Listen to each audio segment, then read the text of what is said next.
So you are listening to Therapeutic Astrology by me, Manna, and today we are joined by Dr. Stephen Farmer, who is a licensed psychotherapist, shamanic practitioner, hypnotherapist, and trauma therapist, both with the modalities EMDR and SE. And he has created several oral decks, 7, 5, 6, 7, 8, something like that, oral decks, and is also the author of 8 books, one of which we're going to speak about today. Welcome, Stephen. Thank you very much, man. I appreciate you having me on the show and glad to present whatever comes up in our conversation about the topic. Yeah, we are going to speak about the book, your latest book from 2025 called Healing Ancestral Family Patterns, a practical guide to ending the cycle of intergenerational trauma. Who doesn't want that? Yeah. Yeah. So I actually would love to start with a bit of an introduction to you around, because in the book you mentioned that since or in the 1990s you had already studied family systems and hypnotherapy and gestalt therapy, all of which I find really interesting, branches of therapy. And then you went into shamanism and then into ancestors. So maybe you can tell us, like, how was your world back then when you already had a lot going on with therapy? Yeah, I can do a sweep. I could probably outline it, piece by piece, but more do a sweep of it. I would put a cap on everything has been a calling, whether I've been aware or conscious of it or not, is that tap on the shoulder that spirit, may recognize or not, but everything that moves is spirit. That's one way to describe it. There's an interesting story. It's about a Lakota community, Lakota tribe years ago, that occasionally all the men would gather in the chief's tent or teepee, and they would do what Hawaiians would call talk story about spirit and their experiences with spirit and about being out, in the trees and such like that. And the chief, this was told to me by a young man, a Lakota fella who was helping prepare a sweat lodge. Mm. And so I trust that it's a true story. The chief would sit there the whole time and not say a word, as all the men were talking and swapping stories about how spirit works and all the mystery and etc. And then he would stop and forgive the sweep of the hands that's not associated with anything contemporary. But he would just say, Washto, Wasto. Washto. Mhm. And another word was spoken. All the men would gather their belongings. They would exit and go back to their teepees or wherever they happened to be staying. And Washto in Lakota means it moves. Ah. It basically sums up or summed up the conversations that were taking place in one simple thing. It moves. We talk about it in other ways, that it flows. Or Mm. what I've been told by the ancestors, interestingly enough, it's not just about being with the flow, it's about being the flow, Mm. which is so profound. I'm not sure, because I start to want to think about it instead of immersing myself in the flow of life. Watch though. So, Mm. back to your question, I just find that a very interesting story and another word for and another way.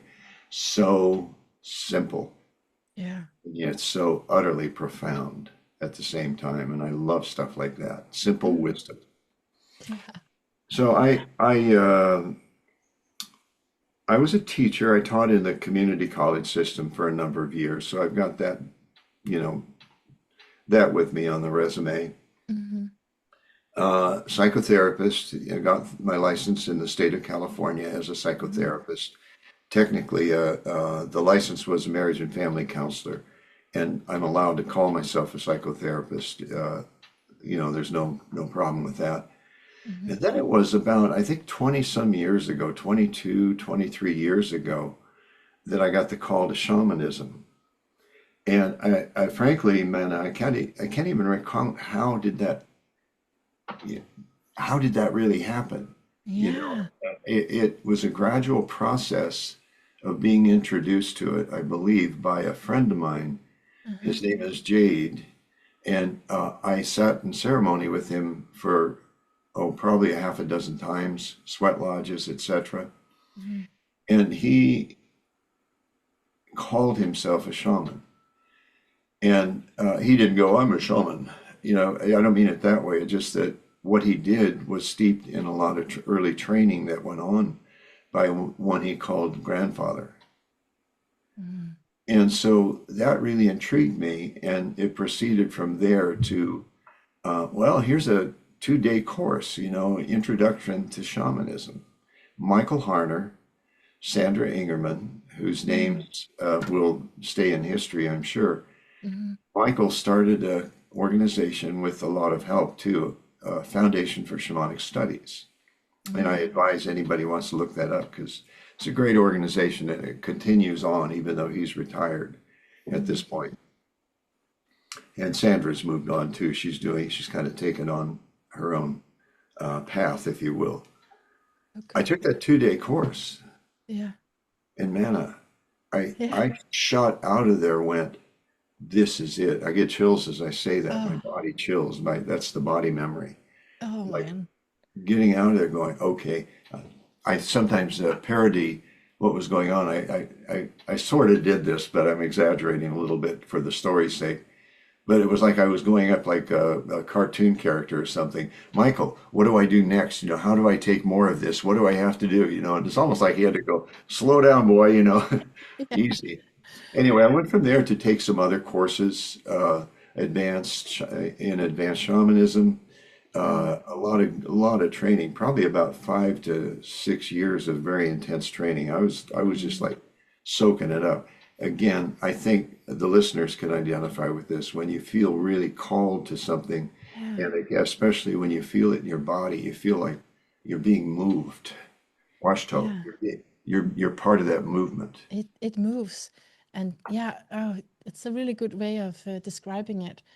But I just have this question, Stephen. Like, because you were already immersed in therapy Yeah. and some really good methods for healing. Yep. So my curiosity is, what was the lack in that you then found in shamanism? Good What? question, Nana. That's a very good question. I don't know that I perceive it or think of it as a lack. It was more, again, this movement that was taking place, a hunger.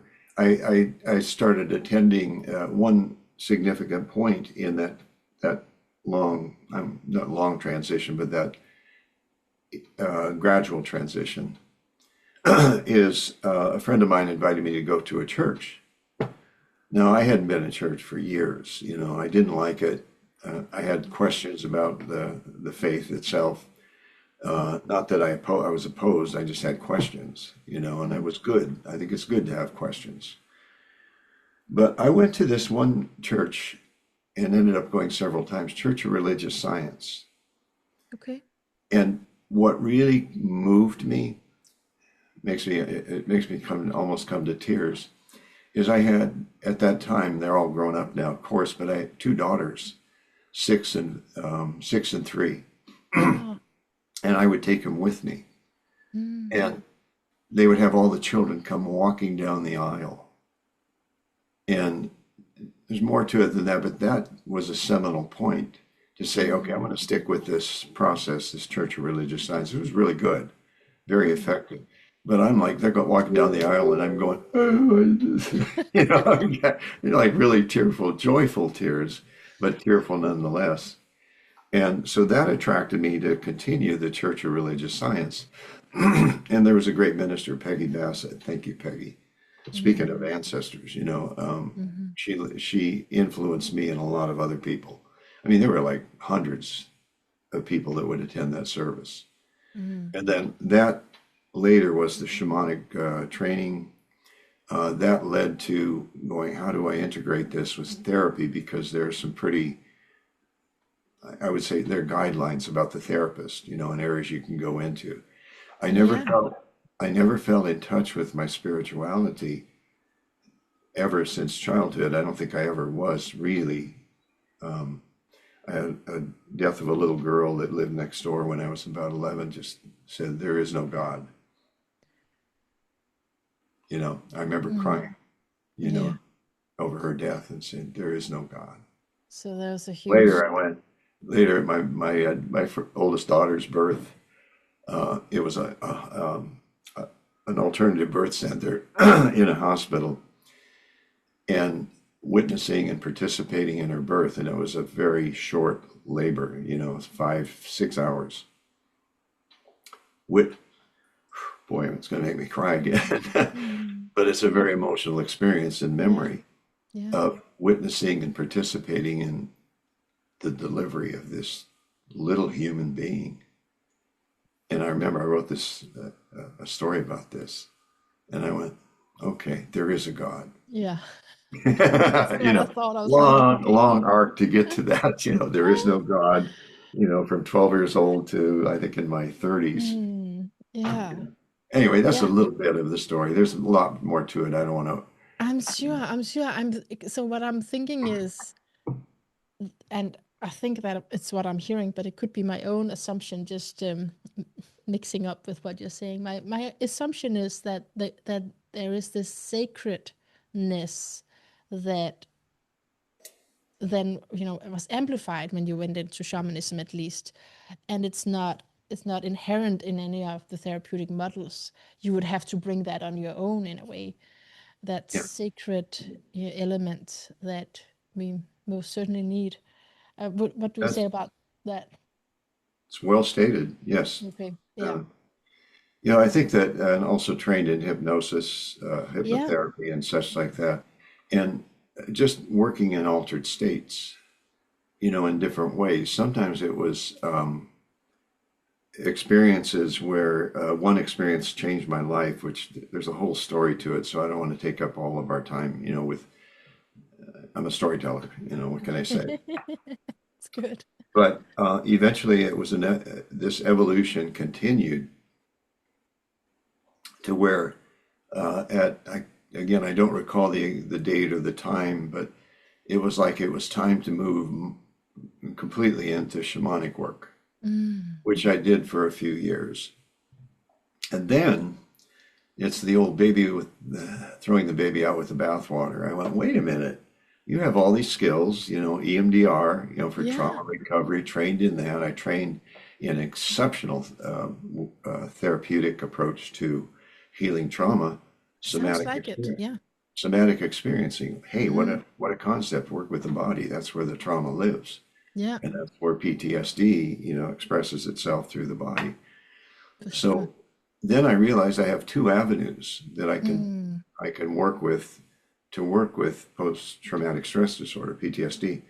One is EMDR, somatic experiencing, Mm. hypnosis, great, altered states. Oh, soul loss. Yes. In shamanism, yeah, a It, very, it's like the same, right? It's just a different approach. That is basically what we're doing in trauma therapy, is what I feel is described in shamanic literature around soul loss. Yeah. And yeah, retrieval. yeah, it's an option, and it's a way to look at it that Yeah. really makes a lot of sense too, when you think about it. It's Yeah. not the only shamanic treatment, but I would suggest that most people have some soul loss. Mm. It doesn't necessarily lead to PTSD necessarily, but that's another angle, if you will, of what can Yeah. happen. And it carries a lot more of that sense of the sacred with it. Yeah. That this stuff that shamans do and shamanic practitioners do is ancient. Mm. It's been around for a long time back in tribal days before there were techniques like we're talking about psychological techniques or psychotherapeutic techniques. And that's what's intriguing to me about it. So I also, and I'm happy to talk more about this, but I have developed, thankfully, and I'm a little tearful to say this, but very, very grateful that over the years I've developed strong relationships with my guides, my spirit guides, Yeah. they are the ones who advise me, even during a session, even during a psychotherapy session. I can tune in to listen. And I'm so grateful to have had my rear end kicked, if you will, a couple of times. That and a little bit. I'm a lot of Irish in me, so maybe that's part of the DNA. I don't know, but it's also like a streak of stubbornness that I think is really born or birthed when I was younger in fear. Fear of people really getting to know me. Yeah. Oh gosh, I'm a weird kid. I was a Mm. weird kid. Mm. I'm sure there's a lot of people listening can relate to that. I felt Absolutely. different. I kept trying to figure out how to be normal. Yeah. I gave that up, Yeah. at some point. Have you found out yet? I'm a professional weird person, so let's accept it, okay? Yes. We'll go from Yeah. there. So it's been a gradual, in answer to your Yeah. question, gradual transition. And Mm-hmm. now it's like I've got the blessing of being a number of skills, Yeah. demonic and we'll say psychotherapeutic, that can treat various conditions, etc. A range of things that people come to me for. That and so you're really a role model for me. I feel this is really what I'm trying to get out there as a thing. I call it therapeutic astrology, but it can be it's really just a Right. mix. Like it's the mix of ancient wisdom with what we today call therapy, trauma therapy. Good for you, man. No, Good for us, good for the world, but yeah, and good for good me for, as well. yeah, it's good for the world. That's I characterize what I do is following my purpose, Yeah, and my purpose could best be described simply in four words. And again, I like the simplicity of it: yeah, inspire, encourage, teach, and heal. uh, Inspire, encourage, teach, and heal. And it really kind of mm, sums it up, that's not in good. that order necessarily. That's good. I've actually been a teacher in a college Yeah, situation. yeah, yeah, Healer, I am a healer, period. yeah.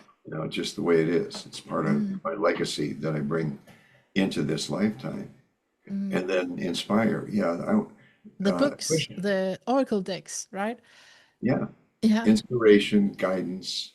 yeah, That's why, again, the ancestors come in very, very profoundly in talking yeah. about this because they advise me.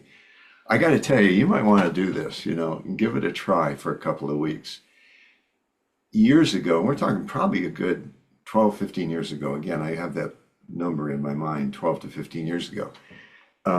I journal every morning, or Mm, I occasionally miss, to be quite honest, but I like having the time set aside to journal. mm. But I have a particular way to journal that is so extremely useful for what I'm called to do. The way it is I set it up. I've got like, again, at least 15 years worth of journaling. I used to call it soul journaling, but it doesn't matter. It's journaling, okay? But there's part one and part two. When I open up, put the date on, etc. It's online. Used to be, I used to do it, longhand. Remember those days when we'd Handwriting. actually write? Yeah, writing. Yeah, A lot writing. of people, Yeah. a lot of people will still recommend writing by hand when doing something like that. But The premise is that when we do, we're much more literally and figuratively in touch with what we're writing. yeah, I don't find it yeah, to be a problem. This works. Let's walk into the present age, the etc. And it digital, works. yeah, Yeah, and it's also the spoken word because I often read, mm, mutter or read, I'm mouthing the words as I write them. Anyway, part one is just this is what's going on with me. It's like a diary or something, just yeah. this is what's happening. This is what's working me. What's Uh, going on? da da da da da da. Yeah, And then clear that. Get my hands on the keyboard. Take a few breaths, and I'll tell you who it used to be. Just the teacher. I wasn't sure how to subscribe or excuse me, ascribe a name to that which is giving me mm, the information. mm, It shifted appropriately for our discussion here to what I was told We are an ancestral council, Okay. Yeah. but we speak with one voice. Yeah. So it's not like it's not about who's there. I know some of the gang that's there, some of Mm. my family that's passed on, but I don't know how big it is. I don't know any more descriptions, nor do I need any. I But what really I, like that because then you don't have to choose. It don't have to be the grandfather or the grandmother or the yeah, it, yeah, it's a yeah, council. it's a council. Yeah. They tell me, but we speak with one voice, which I Yeah. find intriguing. And that's that one voice that I become, I just transcribe what they've written. I'll be glad to maybe share a short passage of what the ancestors have told me here and there, Yes. if that serves a purpose, of what we're Yes, going. for sure. Um, do you want to do that now or in the end? We could do it now. Okay. I, we talked a little bit before, going into the podcast, Nana, and I totally agree with you. And that continues to, um, I hear that in my inner voice. Mm, We all need to find a way to find our spiritual guidance somehow. yeah. And I'm not talking about this way or that way, because if you start saying this is the way to do it, then you Yeah, yeah. become fundamentalist. Yeah, yeah. We're And over that. We're past so, that. yes, some years ago, somebody said, a teacher I was in a class said, he said, um, fundamentalism in any form is dangerous. Yeah, Simple, clear. so it is. Yeah. So it's not about this is the way, but here's a methodology, that you can use. Let me pull up it's very handy here and I'll just read like a short passage. This was interesting because of the tumultuousness and the chaoticness that's really going on in the world. Mm. But in the country I live, USA, it's very obvious it's this craziness that's going on. I sometimes refer to it as the inmates are running the asylum. It feels that way, that kind of Something craziness. like that. Yeah. They had said, they, being the ancestral council or the ancestors, we'll just say, yes, the energy is shifting towards what is unclear as there has been so much momentum with the darker forces at work here. Stay tuned and check in. This is why we are urging you to start and maintain the shamanic journey process for direction and information. There are many factors at work here, and we cannot ascertain where the shift will lead. We have determined that it is a clearing, a movement that will still have periods of violence, yet the forces of what we would call evil are growing thinner. That's rare they use that term evil, by the way. Yeah. Okay. Kira is the name they gave me, the spirit name. Your job is, yes, organize or promote, or both, a collective prayer. You have Mm. written about the power available when enough of the population is praying. Look up evidence about that collective prayer can work. Mm. Create an inspirational treatise for the prayer that people can use. You are sort of working behind the scenes, acknowledging what's going on, but in a more proactive way. Mm. Yes, that does feel good, doesn't it? It resolves to some degree the puzzlement you have felt about any actions to take. You can recruit the board and members of Society for Shamanic Practice. I'm on the board. That's what that reference is, as Mm. well as other like-minded organizations. So it goes on a little bit further, but you get the gist of it. And that passage right there is pretty timely, for what's going on and very directive about my role. Yeah. I Inspire, encourage, teach, heal. Still in that. There we go. There we go. Stephen, I don't know what to do right now because I have so many questions for you. We'll have to do another one. Yes. Yeah, should we do have to do that because we won't have time for it all. But it's like I want to ask about what you're talking about right now, and I also want to ask about all of my questions that I brought.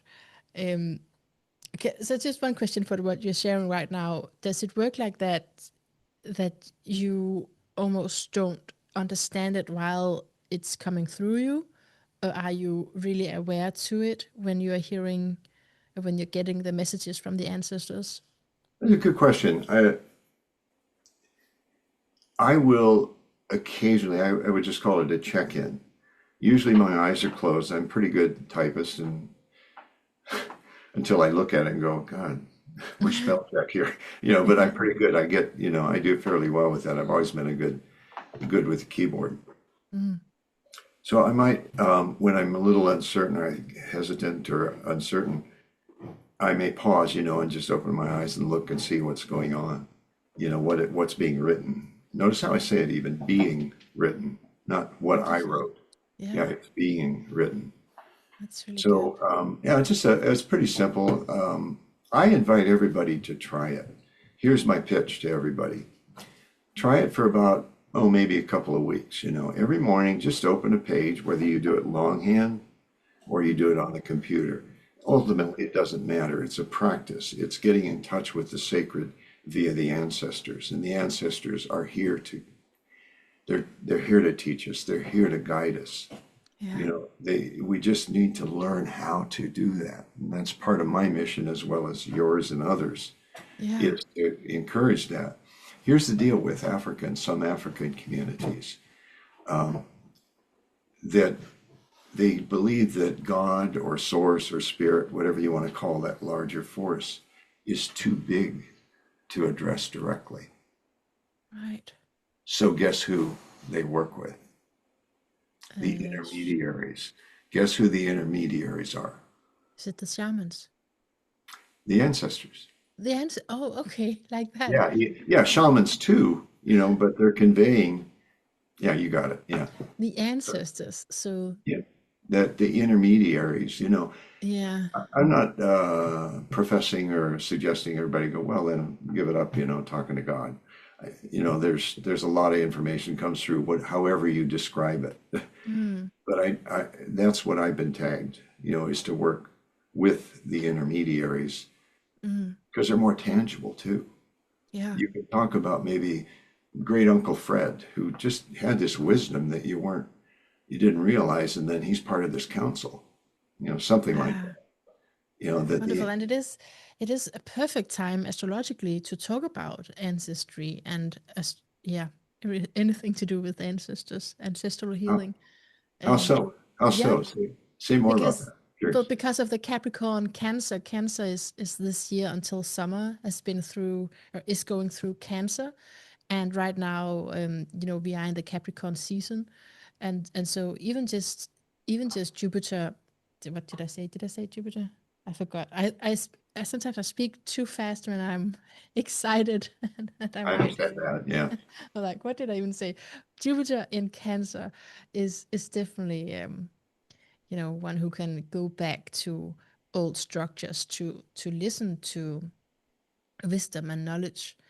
And I'll say a Interesting. little bit more when I'm looking at your chart, Stephen, because you are a Capricorn, so that is definitely has to do Just with had my bir- ancestors. just So we'll had my do that. birthday. Yeah. So we'll do that in a little bit. But so we're talking about ancestors that are active in our lives. I have this from your book, and and these deeper roots to family patterns and healing of them. So that is a major thing in your book, right? Healing family patterns. Yes. Um, I wonder where to go from here. I mean, so what we're talking about right now actually has to do with the different channels which through which to communicate with ancestors. Um, Yeah, well, let me jump in then. jump I in, jump I in. made some notes from my book because I don't want to I want to convey it correctly or how I expressed it, through the writing because there's some really deep truths as well as some ways that people can work with these what I'm about to talk about. Hmm. One of the more fascinating ones is family secrets, Yes. and what there we go, the thumbs up uh, on the screen. Yeah. Family secrets and dark laws. Yes. And I was rereading a passage there about I shared some of my own personal information, as I learned through writing this and learning about ancestors and family patterns, is the dark laws. The dark laws are things that will inhibit you moving forward in certain areas of your life. Mm. A dark law, here's my number one dark law that I discovered and then I healed it. You'll see why. It's pretty obvious I have. A dark law that I carried with me due to my family dynamics um, was don't be a problem. Mm. Yeah. Now, that sounds simple, right? Mm. No. But when it becomes like a foundational belief Yeah. that is adopted Mm. in whatever ways. I was the fourth of four kids. There was an alcoholic family. I feel like a lot of that's healed. Mm. I know it has, with me. But at that time, craziness, mom, dad fighting all the time. He comes from the identified alcoholic because it's a system. It's not just the alcoholic. My father would come home and he'd stop by for a few beers. And I could smell it. I could sense it. I could feel it. And so, oh God, here it comes. And so I would retreat. Yeah. I So learned you were very not a well problem. to not be a problem. Yeah, Yeah. yeah. And gives me chills. My body Yeah. remembers. These are the body. This is the stuff we work with in somatic experiencing, body memories. Yeah. So that's a really good example and a personal example of a dark law that required me to heal it in order for me to do what I'm doing. Is the willingness, to step out, the willingness to be criticized, the willingness to take risks, with what I have to say. Oh my God, we're going to talk about Great Spirit, and I don't know if I can, I don't want it Mm. to be a problem for anybody. Mm. I'm not sure Yeah. everybody, et cetera, et cetera. All the dialogue, the self-talk that can go with Yeah. something like that. So that's a dark law, and it can be passed along through the family dynamics, of course. It also can be sort of inherited, if you will, that there Yeah. might be somebody else in the family that has that. And it could, I don't know this, by the way, I'm not this is not proposing this as a scientific fact or something, but it can even be in the genetic expression Mm. of another individual in the family that then you inculcate, you bring on, that is shown to you in different ways. My Mm. sister's a good example. I know she had that same dark law. Don't be a problem. You know, So, I mean, in a way, I don't know if it matters, but I feel like asking you anyway, if it can be just be picked up from the family, or if it is a result of ancestral patterns, because I have this quote from your book where you say your dark law is often the result of ancestral patterns, with one or more of your most immediate ancestors being shaped by a similar imperative. So, meaning the ancestors had that as well, like, when they right. were, yeah. And here's the answer specifically to that. As a for instance, I give my fingers two and two because grandma, grandpa, grandma, grandpa. Yeah. Grandpa Pharma, who's a very sweet, kind man, as I recall him. I was quite young. My mother was older, when she had me, as was my father. So I got to know them probably when they were going into their 70s, them being my father's parents, if you all can follow that.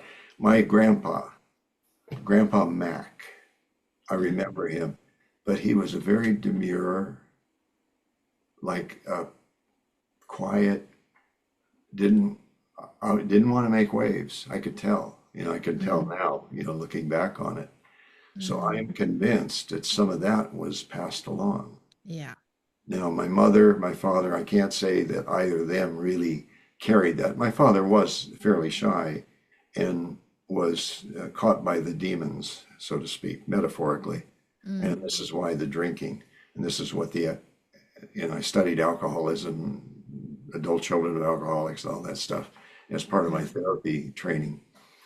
So in answer to your question, I pinned it down to my grandpa Mac, my father's father, as the Mm. one that had that similar trait, whether it was part of the training, whether it was said to me. One memory pops in. I'll share one, okay, because Yeah. it could be training too.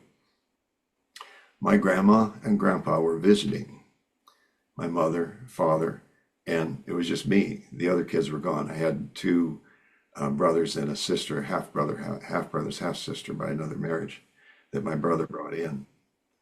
And I'm goofing around like a 10-year-old, would do. I was about 10 years old and kind of showing off, put it bluntly. And I remember, I can almost hear it, my father's words, not so much what he said, it's the way he said it as they're having conversations, etc. He said, "We see you, Steve," with that tone of voice. And it was a feeling of shame. Yeah. So, not that that's the only experience, but that's the one that pops up as we're talking about Mm. this. Mm. That's the training for that particular dark law that Yeah. reinforced it. That I do get as I mentioned, it came down from my grandfather, Mm. possibly even earlier, in the lineage, but definitely from my grandpa Mac. Sure. Yeah. Um, and then also reinforced by things like that. Dad, I understand now. He said, "Come on, knock it off. We're trying to talk here." Yeah. Yeah. Yeah. But Yeah, it but was, that's an adult understanding, right? It just, I mean, I think it's very powerful when you can remember sentences like that. And even the tone of voice in this case was really important for you. So when you remember that, it's like, oh, it meant a lot for you at the well, time. and I taught communication, conversational skills, etc., and emphasized that a good deal of a communication is the voice, the Yeah. tone, etc., the volume, and all the characteristics of the voice, the posture, the way all these elements enter into it. And in that instance, yeah, it he did. He just wanted me to knock it off, because they were trying to talk. I get it. Like you said, as an adult now, I can look at it and go, oh, yeah. But Yeah. at the formative years of being that young Mm. and wanting to be the center of attention, Yeah. now I've gone on and cured that. Yeah. You know how I've Yeah. cured it? No, what cured it? Took some chances. I've Okay. also, I'm also, I'm an itinerant rock and roll star. Let's put it that way. I'd love to be. That was a different path. That wasn't my path. But I've written a lot of songs, and Okay. there's some really good ones. I think, all false humility aside. So I've challenged myself on more than one occasion. Mm. In fact, just I think about 2 months ago, I went to an open mic, and yeah, isn't that a trip? Not only that, That is so but cool. I got the bug to do something again to stretch myself, to be in an uncomfortable situation that had something to do with showing off Right. or the show. So I went to an audition with my girlfriend at the time, who was a dancer, to an audition for a local community theater production of The Wizard of Oz. And I'll try to abbreviate this, but I had not watched up to that point The Wizard of Oz. I just knew Okay. about it. So I didn't know the whole story. I knew the story of the Tin Man, the Scarecrow, and all that, and the wizard. But I thought, this scares the dickens out of me. Good, go for it. Anyway, so I kind of knew the story, but I get there, and my girlfriend at the time, Jan Marie, said a dancer. She liked it. They took some people over, taught them the dance, etc. They took a bunch of us over, and we tried scenes like with Scarecrow, different roles, etc. And the one that kept coming up was Tin Man. And Jan is over there after a couple of years, and she's going, Stephen, Stephen, they're going to want you for the part. Ah, You got the part. And I get chills as I say that again, body memory, because I went, yeah. that's not what I came here for. I came here because I'm absolutely terrified of doing an audition. Yeah. And you're going to say they're going to give me a part, and sure enough, they gave me a part. But Okay, well, that is some exposure therapy, uh, right there yeah, for you. well, the people again, the folks who are listening, and thank you all for listening. The main idea of that story I gave you an idea of what that's about, is stretch yourself, take some chances, be willing to be uncomfortable, Mm. not to a umpteenth degree, but take some chances of challenging that dark law, whatever it may be. It might be, oh, I can't be a writer. Mm. Write an article, Yeah, challenge okay. yourself. Okay, so first step is identifying the dark law, right? That Yes, deep conviction that probably, is not just related to you and your immediate family, but to the lineage. And then what you suggest here is to confront it, like just prove it wrong somehow. good way to put it, man, is confront it. And the way you confront it is through action, to do something that makes you uncomfortable. You don't have to go to extremes. That's not the point. I think what I did was kind of extreme in a way, but not really, not for where I was at in my life. I realized I needed something like that. And Jan was a dancer. She was like, great, okay, I'll go for it. So she did all the dances and everything. And then she said, I don't want the part. I came here to support you. Mm. Okay. Um, but that's just one example, for instance. Yeah, yeah, and you have many ways of healing, with your ancestors in the book. Many Talk to examples of talk how to to do it. somebody about it. Talk to a therapist. Yeah. Find out. Go to someone, either you or someone like you who does astrological readings. Hmm. To get a support of what's going on in the dance of the cosmos. Yeah. That can support you. I mean, there's lots of ways. Get support. I get really adamant about this, gang, and whoever's listening to this, please take some chances with that. Mm. Be willing to speak your truth. Be Yeah. willing to step into something that maybe makes you, not on a scale, let's say of 0 to 10, 10 being absolutely panicked, but something No. that bumps you up to a 4 or 5, Mm. which is very true with doing an open mic with my guitar and my songs, was very Okay. true with trying out. I went there for the audition, like I said. Mm. I didn't go there to get a part in the play. I don't know, it wasn't even clear what the play was about, other than something about a Tin Man and Scarecrow and Wizard, and so take some chances to stretch. There's a good word for it. Stretch yourself a bit. I mean, I also want to not go over how, difficult it is and a big blockage it can be, because what you say in your book is that what the stories we tell ourselves, what we tell ourselves, are like Mhm. magic spells. It's a big deal to overcome this family pattern, that goes way back. That, that was a good piece of writing. I wonder who did that. You No, did. I did, but I had help, Yeah. obviously, and the ancestors were a big help with this, but the structure was, etc., something that I brought to the table. Mhm. And I am a writer, so I love the craft of writing. I finally accepted that a few years ago. I'm a writer.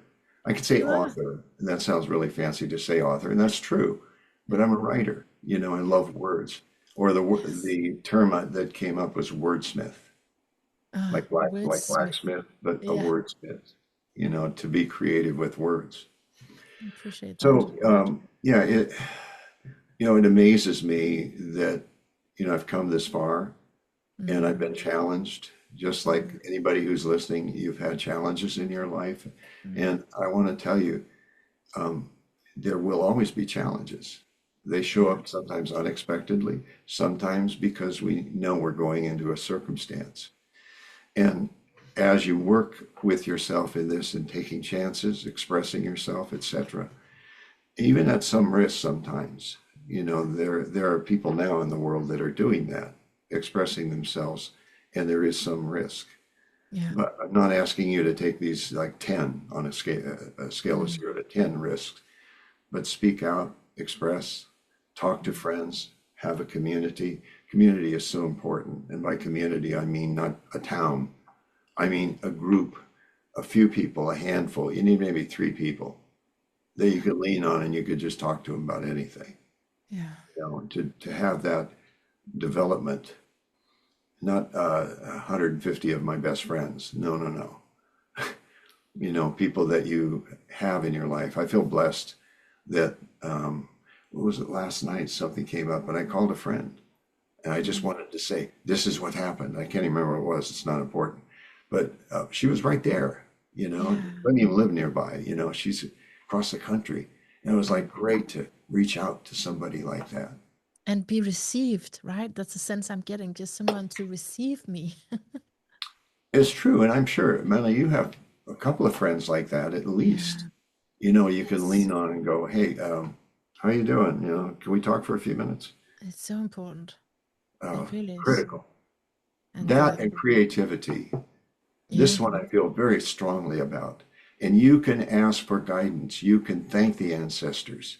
Most of my prayers are prayers of thanks, as if it's Mm. already happening. Mm. Try that one out, gang. Yeah. You know, thank you.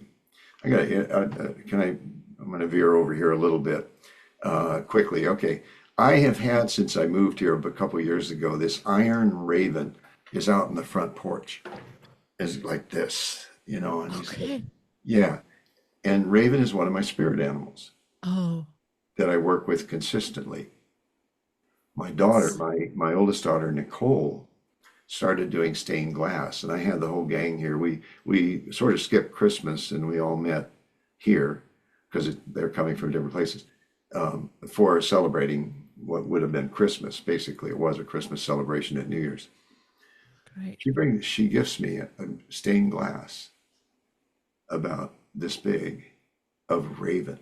A raven. Whoa. So, and placed it, there's a big picture window here. I'm looking to the back of the house that looks out onto the forest. Put it on the picture window. So every morning when I open the blinds, the blinds, there's Raven sitting there. And it hit me just yesterday. And I posted this on my Facebook page. I realized there's now Raven has a symbolic representation in the back and the front of the house. Man, I am well protected. You're surrounded by Yeah, ravens to protect that's you. that's shamanic. Mm. And in some way that goes beyond just family patterns. Mm. The beings of this world Mm. were here first. So therefore they are distant ancestors. Ah, you mean Just the a ravens thought. are? Yeah, yeah, it's good. Ravens, trees, Right. other animals, Right. etc. Yeah. You know, and that's kind of hard to Mm. grasp. I'm not asking you to stay with that. I think the more critical part is what we're talking about here, is to be able to heal some of these family patterns Yeah. that we see in our family. One of my first books, I think actually the first, it's called, there was a period when it was Adult Children of Alcoholics, you know, how you grew up with alcoholism, Yeah. you know, very helpful. I Mm. came up, I said, it's not just the alcoholism, it's the abuse. So my first book was Adult Children of Abusive Parents. And what, again, what's created in that is the post-traumatic stuff. For sure. Yeah. But again, back to our topic, try this out, gang. You know, just sit Mm. in the morning, get a piece of paper if you're doing it this way or the computer, Mm. whichever. Your intention is what's most important, not the method. Mm. Some people, like you said, you know, say it's more powerful this way. Maybe that could be, makes sense. But in a way, it doesn't matter. It's more about the intention. Yeah. Sit there like this, put your hands up, you know, like you're receiving something, manna from heaven or whatever, Yeah. or just sit there, put Mm. a prayer, you know, something that's comfortable. Mm. Close your eyes. Take about 3 or 4 nice, full, easy, deep breaths. Why? Because it begins to relax the body and the mind. Mm. You do about 3 or 4 of those kind of breaths or more. And my experience is I actually feel, oh, God, I had a little tension in my shoulders, just relaxed, et cetera, et cetera. My gut. Okay, I've been holding. Okay. That's another thing my ancestors have given me a code 3 things. Stand tall because of my aging. And I, you know, see a lot of older people going like this. No, no, no. That's not me. Um, Stand tall. breathe. Breathe. And number 3, keep your sense of humor. Well, you have a I swear, they continue every so often to remind me. They go, in case you're forgetful,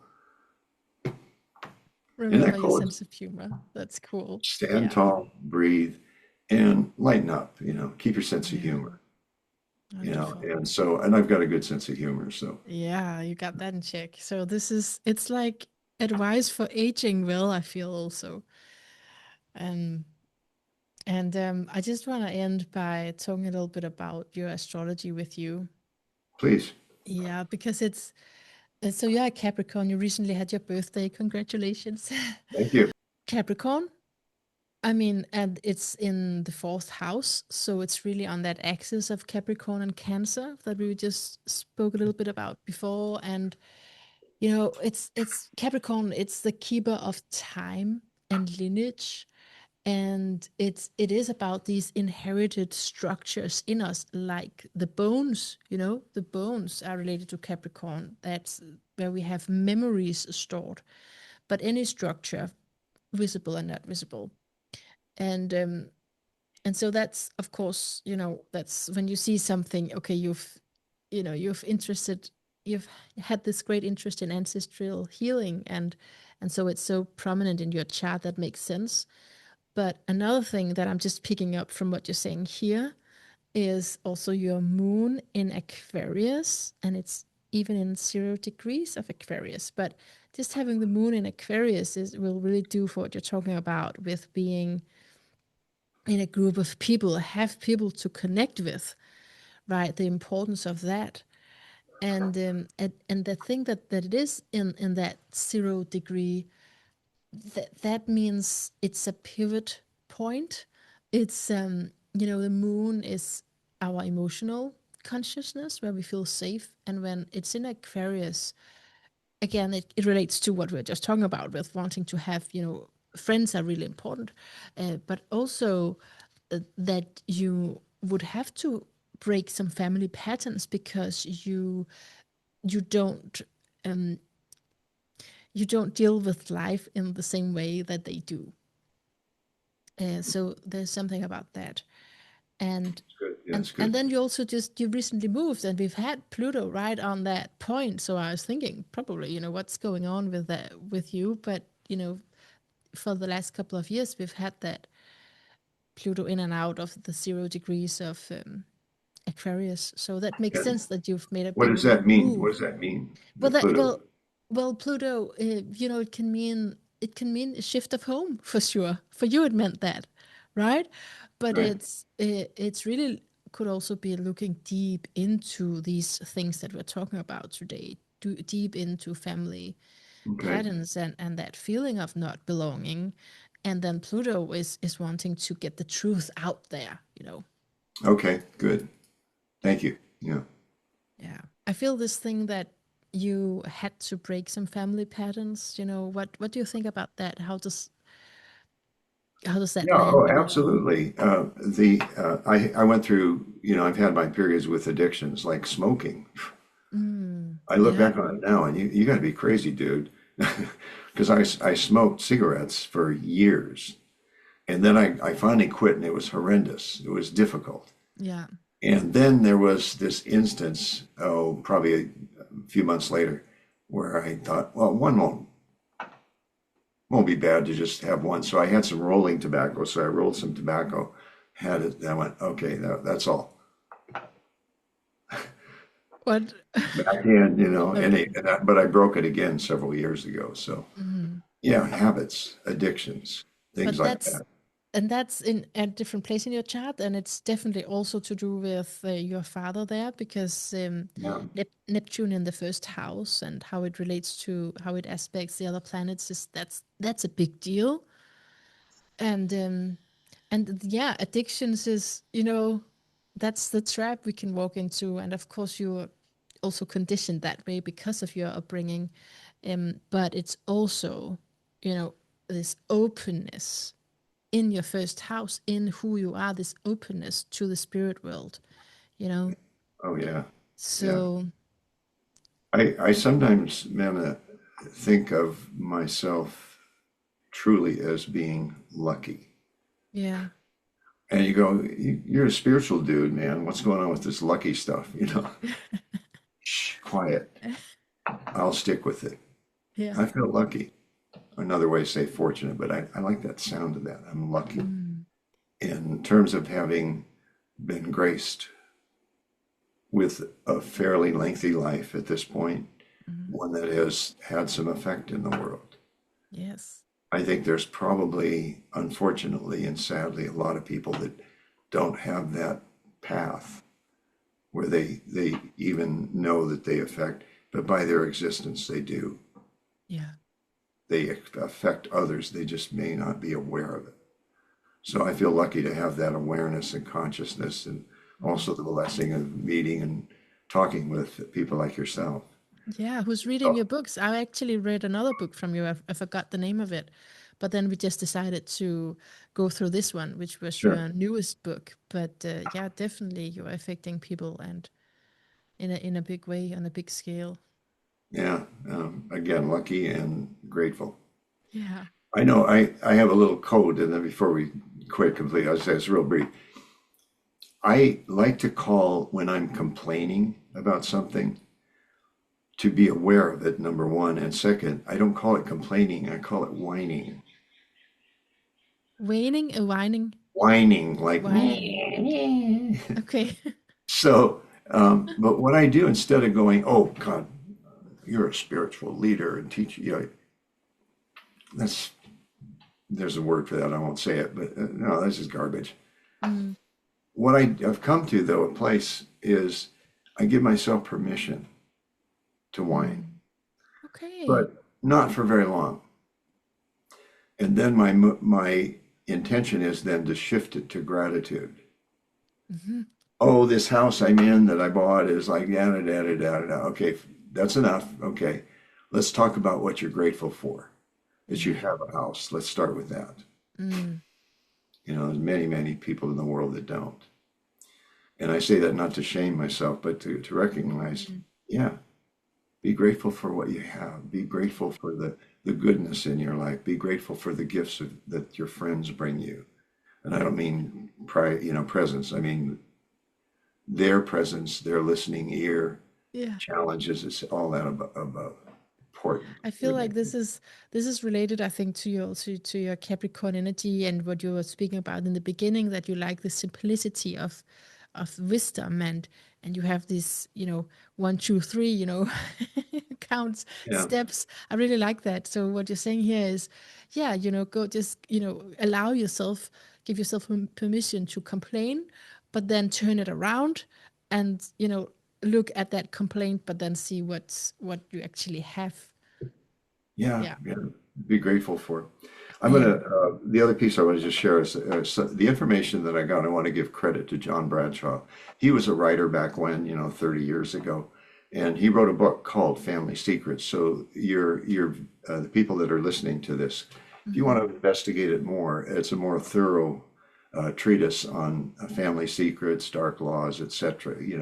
I have given him credit in what I wrote in the You book, have. Yeah, yeah. definitely. Yeah. But he was someone that I read quite a bit about, back Yeah. when, Yeah. and That sounds bringing it back up, into this book, this latest book. sounds really interesting, the 4 degrees of toxicity. And we didn't get to all of that, but I'm Oh yeah, definitely open for another conversation if you want let's. to, Stephen. I'd be happy to. You're a very gracious host. I must Good. say, and I thank you for that. Oh, And I tend to talk a lot, so it's like push a button. Okay, I'll talk. yeah. And in me, I was like, go with it, Manat, go with it. But there was a little part that was just stressed because of all of the questions. But then I asked you, I like the idea about meeting again and All not right, being let's stressed do about that. it. Let's set that up.